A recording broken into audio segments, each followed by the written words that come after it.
ठीक आहे.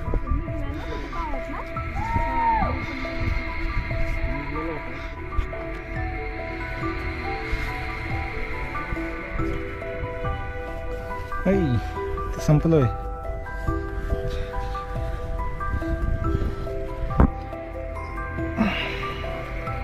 उंच असलेल्याचा फायदा होतोय मला आता. आणि एवढा पाय माझा पुरला इथपासून इथपर्यंत. कधी कधी अंदाज पंचे पाय टाकायला लागतात. Okay, done done done. थोडंच राहिले, आरामात. डनी डन. हा झालेला आहे आपला ट्रेक.